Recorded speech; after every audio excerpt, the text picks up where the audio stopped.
Hello दोस्तों, कैसे हैं आप सब। हमारी कहानियां देखने के लिए हमारे चैनल को सब्सक्राइब कीजिए और हाँ, बेल आइकॉन पर क्लिक करना मत भूलिएगा। सास भी मेरी ससुराल भी मेरा। लीना बहुत ही घमंडी और झगड़ालू स्वभाव वाली थी। अपनी सोसाइटी में वो किसी न किसी से अक्सर लड़ती झगड़ती रहती थी। भाभी गेट के पास पानी कैसे डालूं, देखो तो स्कूटी खड़ी है, सारा रास्ता बंद हो गया है। ये आशा जी की बेटी लीना की स्कूटी होगी। रुक, मैं उसे आवाज लगाती हूँ, हटा लेगी। लीना, ओ लीना, अपनी स्कूटी को फिर तुमने हमारे गेट के आगे लगा दिया। हमारी काम वाली रोजाना परेशान होती है। कितनी बार बोला है अपनी स्कूटी अपने गेट के आगे लगाया करो। आंटी, आप ऐसे क्यों भड़क रही हो? वैसे भी आपके गेट के आगे सारा दिन मुकेश भैया की क्लासेस के बच्चे अपनी स्कूटी लगाते रहते हैं। मैं अपनी स्कूटी जरा सी आपके गेट की तरफ लगा दूं तो आप लड़ने आ जाते हो। लीना, वो हमारा गेट है, हम अपने गेट के आगे जिसकी मर्जी स्कूटी खड़ी करें। और तुम्हारे गेट के आगे तो हम अपने किसी भी स्टूडेंट की स्कूटी नहीं लगवा देना। अगर किसी दिन लगवाएं तब तुम कहना। एक दो दिन की बात अलग है, तुम रोजाना ही ऐसा कर। तुम्हारे घर में स्कूटी सिर्फ तुम ही चलाती हो। तुम्हारे पापा तो ऑटो से जाते हैं। एक स्कूटी तो है, वो तो तुम आराम से अपने गेट के आगे खड़ी कर सकती हो। आंटी, आपका मतलब क्या है? आप हमें ये बता रही हो कि हमारे घर में एक स्कूटी है और हम भी जानते हैं कि आपने कैसे कैसे करके पैसे कमाए। धोखाधड़ी करते हो, बच्चों को पढ़ाते कुछ नहीं हो, बस मुफ्त के पैसे लेते हो। आशा जी, बहुत ज्यादा हो रहा है। संभाल लो अपनी बेटी को, इसके लक्षण ठीक नहीं है। अभी तो मायके में, ससुराल जाएगी तो पता नहीं वहाँ क्या करेगी। लीना, तू स्कूटी अपनी गेट के आगे लगा दिया करना, क्यों किसी से लड़ाई करती है? आपको तो मैं ही गलत दिखाई देती हूँ, इनकी गलती तो आपको नहीं दिखेगी मम्मी। लीना की इस आदत की वजह से उसके माता पिता बहुत परेशान रहते थे। लीना की लड़ाई की आदत की वजह से उसके भाई भाभी भी अब अलग रहने लगे थे।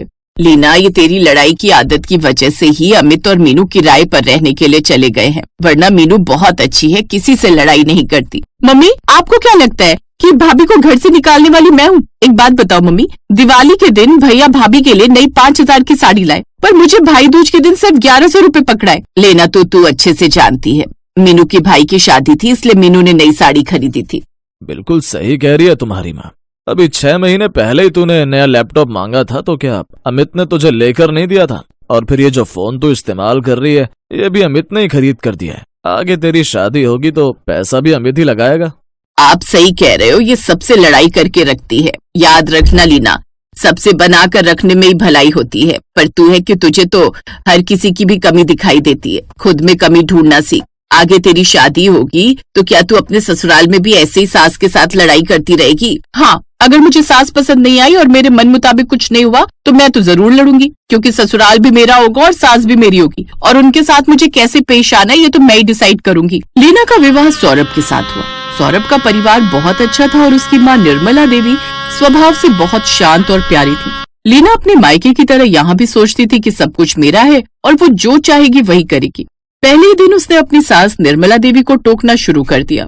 मम्मी जी, आपके घर का सामान कितना पुराना है, ये पर्दा बिल्कुल अच्छा नहीं लग रहा। मैं कल ही बाजार से नए महंगे डिजाइनर पर्दे लाऊंगी। अब ये घर मेरा है, मैं इसे मॉडर्न बनाऊंगी। बहू, ये पर्दा तुम्हारी ननद की शादी पर आया था। पुरानी चीजों में यादें होती हैं। तुम नए पर्दे जरूर लाओ, पर इन्हें फेंकना मत, इन्हें स्टोर रूम में रख दो। आप हमेशा पुरानी चीजों को क्यों बचाती हैं? मैं कह रही हूँ, मेरा मन नहीं इन चीजों को रखने का। बहू, घर सिर्फ ईंटों से नहीं बनता, ये रिश्तों से बनता है। जब तुम मेरा घर कहती हो तो क्या तुम अकेले रहोगी? ये घर हम सबका है। लीना छोटी छोटी बातों पर भी अपनी सास से बहस करने लगी। एक दिन निर्मला देवी ने बाजार से थोड़ी सस्ती पर अच्छी सब्जी खरीदी। अरे मम्मी जी, आपने ये सब्जी इतनी सस्ती क्यों ली? क्या बाजार में अच्छी सब्जी नहीं मिली? मुझे अच्छी चीजें पसंद है। ये रसोई अब मेरी है, मैं महंगी और ताजी सब्जी लाऊंगी।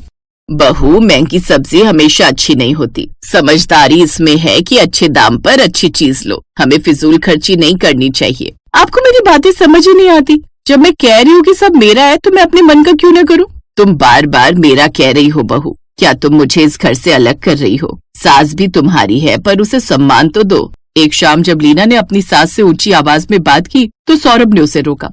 लीना, तुम्हें क्या हो गया? तुम माँ से ऐसे बातें क्यों कर रही हो? मैं सही कह रही हूँ सौरभ, तुम्हारी माँ मुझे हर बात पर टोकती है। ये ससुराल मेरा है या नहीं? ये ससुराल तुम्हारा है लीना, पर ये ना तो तुम्हारी अकेले की जागीर है और ना ही ये तुम्हारी जिद की जगह है। इस घर को माँ ने अपने त्याग और प्यार से बनाया है। तुम्हें क्या लगता है तुम सबको हराकर इस घर की मालकिन बन जाओगी? तो क्या मैं यहाँ खुश ना रहूं? क्या मेरी मर्जी यहाँ नहीं चलेगी? तुम्हारी मर्जी जरूर चलेगी, पर सबकी खुशी के साथ। अगर तुम सास को माँ नहीं समझोगी और ससुराल को प्यार से नहीं चलाओगी तो तुम कभी खुश नहीं रह पाओगी। सौरभ की बातों से लीना को बहुत बड़ा झटका लगा। अगले दिन वो यही बातें सोचती हुई बाजार से गुजर रही थी, तभी उसकी सहेली कंचन, जो उसी के स्वभाव की तरह झगड़ालू और घमंडी थी, टकरा जाती है। लीना, तू? कंचन, और बता कैसी है? कितनी कमजोर हो गई है? कमजोर तो होना ही है ना, मेरा तलाक हो गया है और अब मैं मायके में भी नहीं रहती हूँ और ससुराल में भी नहीं। मेरे गुस्से वाले स्वभाव के कारण ना मैं घर की रही ना घाट की। क्यों, ऐसा क्या हो गया तेरे साथ? क्या हो गया? वही हुआ जो मुझ जैसी जिद वाली लड़की के साथ होता है। तुझे याद है ना, मैं हमेशा कहती थी मेरे सामने किसी की नहीं चलेगी। मैंने यही चीजें अपने ससुराल में दोहराई। मुझे लगता था कि ससुराल भी मेरा होगा और सास भी मेरी, मैं जो कहूंगी वही होगा। फिर क्या हुआ? मैंने अपनी सास से हर बात पर झगड़ा किया। उन्होंने अगर कहा कि दीपक यहाँ मत रखो तो मैंने उसे वहीं रखा। उन्होंने कहा कि साड़ी पहन लो तो मैंने जानबूझकर दूसरी पहनी। मुझे लगता था कि अगर मैंने उनकी बात मान ली तो मैं हार जाऊंगी। मैंने हर रिश्ते को जीतने की लड़ाई समझा। मेरे पति ने भी मुझे बहुत समझाया, पर मेरे सिर पर घमंड का भूत सवार था। मैंने उनसे कहा अगर तुम्हें अपनी माँ इतनी प्यारी है तो उन्हीं के पास रहो, मुझे तो बस मेरा घर चाहिए। मैंने उन्हें भी धमकियां दी और आखिरकार एक दिन उन्होंने हार मान ली और मुझे तलाक दे दिया। तलाक के बाद मैं मायके आ गई, पर तुझे पता है ना, मायके में भी मैंने भाई भाभी से हमेशा लड़ाइयाँ की थी। मेरे भाई ने मुझसे साफ कह दिया कि कंचन, तुम्हारा स्वभाव नहीं बदलेगा, तुम जहाँ भी रहोगी वहाँ कलेश होगा। उन्होंने मुझे किराए का कमरा लेने को कहा क्योंकि भाभी ने कह दिया कि वो मेरे झगड़े अब और नहीं सह पाएंगी।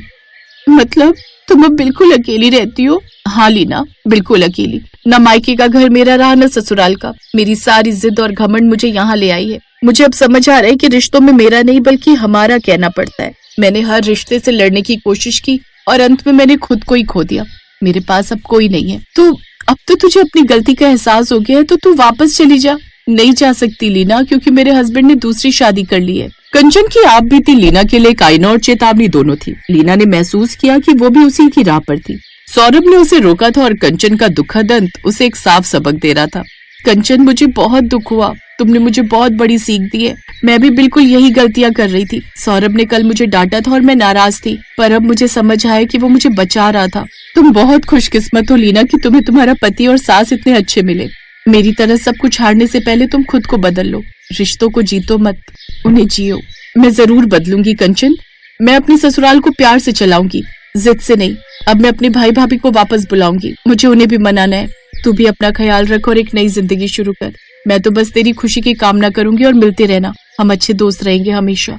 लीना तुरंत घर लौटी। उसके चेहरे पर अब घमंड नहीं बल्कि पश्चाताप और संकल्प था। उसने सबसे पहले अपनी सास के पास जाकर सॉरी बोला। मम्मी जी, आज मुझे पता चला कि सास भी मेरी तब होती है जब उसे माँ का प्यार और सम्मान दिया जाए, और ससुराल भी मेरा तब होता है जब उसे हमारा समझकर सबके साथ मिलकर संभाला जाए। मैं अब आपकी बहू नहीं, बेटी बनकर रहूंगी। मैं तो तुम्हें हमेशा से बेटी ही मानती थी बहू। इसके बाद लीना ने सौरभ के सामने अपनी गलती मानी और अपने मायके फोन किया। इस तरह लीना ने झगड़े और घमंड के रास्ते को छोड़कर समझदारी और प्रेम का रास्ता अपनाया। उसने सीख लिया कि असली खुशी रिश्तों को जीतने में नहीं बल्कि उन्हें खुशी खुशी निभाने में है।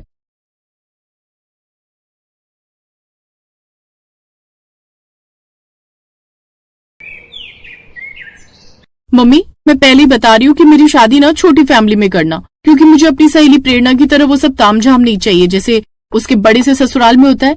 आपको पता है, त्योहार वाले दिन भी वो बेचारी अपने भरे पूरे परिवार के लिए पकवान ही बनाती रहती है। त्योहार मनाने का तो उसको समय ही नहीं मिलता। हाँ, मैं समझ गई। और तेरी माँ अच्छे से जानती है कि तू क्या चाहती है। और बेटी, जब हमारा खुद का परिवार 4 लोगों का है तो फिर हम कैसे तेरी शादी बड़े परिवार में कर दें?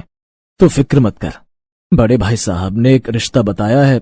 छोटा परिवार है, लड़का और उसके माता पिता ही हैं।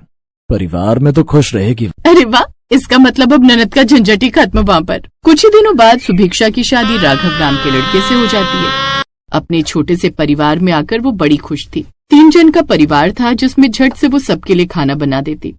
एक रोज, प्रेरणा, तू भी ना बेकार में इतने बड़े परिवार के लफड़े में फंस गई। मुझे देख, गिन के 3-4 लोग हैं परिवार में, झट से सबके लिए 2-2 रोटी बनाती हूँ और फ्री हो जाती हूँ। अब मुझ में तेरे जितनी अकल थोड़ी न है, लेकिन बड़े परिवार की जहाँ कुछ कमियां होती है ना, वही उसकी कुछ अच्छाइयाँ भी होती हैं। अच्छा चल, मैं फोन रखती हूँ, मेरा खाना बनाने का वक्त हो रहा है। ऐसे ही कुछ दिन बीत जाते हैं। कुछ समय बाद दशहरे का त्योहार आने वाला था। शुभी शादी के बाद आने वाले अपने इस त्योहार के लिए बड़ी ही एक्साइटेड थी। माँ जी, मैं कल चली जाऊँ अपने मायके पर दशहरे का त्योहार मनाने? हाँ बहू, ये भी कोई पूछने की बात है, लेकिन कल हमारे कुछ रिश्तेदार भी आएंगे तो उनके आने के बाद ही तू जाना। अब तू नई बहू है, सब ये त्योहार तेरे साथ मनाना चाहते हैं। अब तू ही नहीं होगी तो अच्छा थोड़ी न लगेगा। कोई बात नहीं माँ जी, मैं उनके आने के बाद चली जाऊंगी। सुभिक्षा कमरे में जाकर अपनी माँ को अपने आने की खबर देती है और फिर तैयारियां करने लगती है। मैं तो ये वाली साड़ी पहनूंगी कल, ये रंग मुझ पर खूब खिलेगा, और साथ में ये मैचिंग ज्वेलरी और ये बैंगल्स। राघव बताओ ना, ये वाला हार पहनूं इस साड़ी के साथ या ये वाला? जो भी पहनो मेरी वाइफी, तुम दोनों में ही कमाल लगोगी। फिर अगले दिन सुभिक्षा सुबह ही घर के काम निपटाकर तैयार हो जाती है। हाय वारी जावा, मैं अपनी नजर उतार लूं, क्या लग रही हूँ मैं। तभी उसकी सास की आवाज आती है, सुभिक्षा बहू जरा रसोई में आना। जी माँ जी, आई। सुभिक्षा रसोई में जाती है जहाँ उसकी सास बड़े बड़े पतीले और बर्तन लेकर खड़ी थी। आ गई बहू, तू ये ले, मैंने बर्तन निकाल लिए हैं, अब तू खाने की तैयारी कर।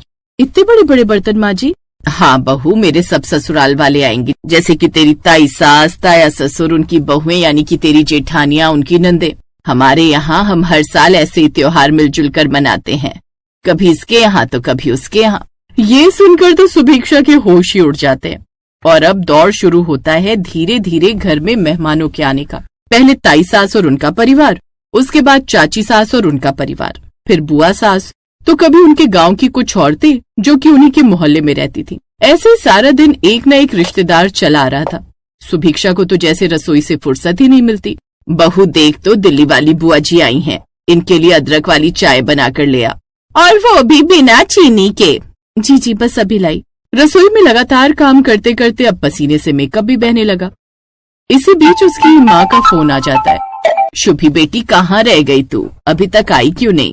क्या बताऊँ माँ, सुबह से शाम हो गई, लेकिन यहाँ तो मेरी सास का ससुराल खत्म ही नहीं हो रहा। अब जब वक्त लगेगा मैं आ जाऊंगी। सुभिक्षा बिन सबसे परेशान होने लगी थी। उसकी सास जहाँ सबकी आवभगत में लगी हुई थी, वहीं सुभिक्षा के ससुर यानी मनमोहन जी को ये बात समझ आ रही थी कि कहीं न कहीं बहू परेशान होने लगी है इन सब से। ऐसे ही सुबह से शाम हो जाती है। फिर सब लोग साथ में मिलकर दशहरे का त्योहार मनाते हैं, जिसके बाद सभी रिश्तेदार शाम को वापस घर चले जाते हैं। ये इतने सारे रिश्तेदारों से तो हालत ही खराब हो गई। मनमोहन जी सुभिक्षा का लटका हुआ चेहरा देखकर समझ जाते हैं कि उसे ससुराल वालों का आना अच्छा नहीं लगा। वो सुभिक्षा को समझाते हुए कहते हैं, बहू, जिन चीजों से तुम इतना परेशान हो रही हो ना, ये सब तुम्हारी सास पिछले कई सालों से बिना किसी शिकायत के खुशी खुशी किए जा रही है। उसने अपने ससुराल के इन रिश्तों को कई साल तक संभाल के रखा है। धीरे धीरे तुम्हें भी इन सब की आदत हो जाएगी, साथ ही इन सब रिश्तों की अहमियत भी समझ आ। लेकिन अपने ससुर की बात पर खास ध्यान न देते हुए सुभिक्षा अपने कमरे में चली जाती है। ऐसे कुछ दिन बीत जाते हैं। सुभिक्षा को अपने यहाँ सास के ससुराल वालों का आना कुछ खास पसंद नहीं था। फिर एक रोज उसकी सास यानी कि गायत्री देवी जब छत से कपड़े उतारकर सीढ़ियों से नीचे आ रही थी तो उसका पैर फिसल जाता है, जिससे उनके पांव में चोट लग जाती है, जिससे अब डॉक्टर उन्हें बेड रेस्ट की सलाह देते हैं और अब सुभिक्षा को ही अपनी सास को नहलाने से लेकर खिलाने तक का काम करना था। उधर ये खबर मिलते ही अगले दिन ही सास के ससुराल वाले उनके यहाँ पहुँच जाते हैं। नई बहू, तू अभी नई है तो ये सब अकेले नहीं कर पाएगी, इसलिए मैं और मेरी दोनों बहुएं कुछ दिन यहीं रहकर गायत्री की देखभाल करेंगे। अब कुछ दिन उसकी ताई सास यानी यमुना देवी अपनी दोनों बहुओं अंजलि और कविता के साथ वहीं रहती हैं। जहाँ यमुना देवी गायत्री को नहलाने और उठने बैठने में मदद करती, तो वहीं उसकी दोनों बहुएं उनके खाने पीने से लेकर दवाई तक का ध्यान रखती। साथ ही सुभिक्षा के साथ घर के कामकाज में भी हाथ बटाती। चाची जी ये लीजिए, आपके लिए मैंने खिचड़ी बनाई है। ला बहू, मैं खिला दूं। उन सभी ने आते ही घर को बहुत अच्छे से संभाल लिया था। ये सब देख सुभिक्षा भी बहुत खुश थी। थैंक गॉड ये सब आ गई, नहीं तो मैं अकेले ये सब कैसे मैनेज कर पाती। इसी तरह गायत्री के कोई न कोई रिश्तेदार उनसे मिलने वहां आते रहते, साथ ही उसके लिए फल, जूस, काजू, बादाम और भी ढेर सारी चीजें लाते रहते। ऐसे ही समय बीता और साल भर बाद सुभिक्षा ने एक बहुत ही प्यारी बच्ची को जन्म दिया, जहां अस्पताल में उसके सभी रिश्तेदार उससे मिलने आए। उसकी माँ भी आई, जिनसे सुभिक्षा कहती है, माँ मुझे कुछ दिन मायके ले चलो, तुम तो जानती हो ऐसी हालत में जच्चा बच्चा दोनों को देखभाल की कितनी जरूरत होती है। ये सुनकर उसकी माँ घबरा जाती है। वो बेटी, तू तो जानती है मेरी तबीयत खुद ठीक नहीं रहती, ऐसे में मैं कैसे तेरा और बच्चे का ख्याल रख पाऊंगी। जब बच्चा 5-6 महीने का हो जाए तब तू आ जाना, अभी तो तू ससुराल में रहकर ही अपनी सास से सेवा करवा। ये सुनकर सुभिक्षा को बड़ा अजीब लगता है। फिर जब वो घर आती है तो देखती है कि उसकी सास के ससुराल वालों ने घर को अच्छे से उसके वेलकम के लिए सजाया हुआ है। साथ ही अब वो सब उसका और उसके बच्चे का खूब अच्छे से ध्यान रखते हैं। कोई उसकी और उसके बच्चे की मालिश करता तो कोई उनके खाने पीने का ध्यान रखता, तो कोई बच्चे को नहलाता, तो वहीं कुछ ने रसोई और घर का सारा काम संभाल रखा था। ये सब देख उसे बड़ी खुशी होती है और अब उसे बड़े परिवार और रिश्तेदारों की अहमियत समझ आती है। फिर कुछ महीनों बाद, सुभिक्षा बेटी, जल्दी से अनु को लेकर मायके आ जा। आज साथ में मिलकर हम लोग दिवाली का त्योहार मनाएंगे। नहीं माँ, आज मेरे सास के ससुराल वाले यानी मेरे ससुराल के लोग अनु और हमारे साथ त्योहार मनाने आ रहे हैं, तो पहले मैं अपने ससुराल वालों की खातिरदारी करूंगी, उनके साथ त्योहार मनाऊंगी, उसके बाद ही वहां आ पाऊंगी। ये कहकर वो फोन रख देती है। उस दिन सुभिक्षा ने खुशी खुशी सभी रिश्तेदारों का स्वागत किया और उनके लिए बड़े प्यार से तरह तरह के पकवान बनाए। फिर सबके साथ त्योहार हेलो दोस्तों, कैसे हैं आप सब? हमारी कहानियां देखने के लिए हमारे चैनल को सब्सक्राइब कीजिए और हाँ, बेल आइकॉन पर क्लिक करना मत भूलिएगा।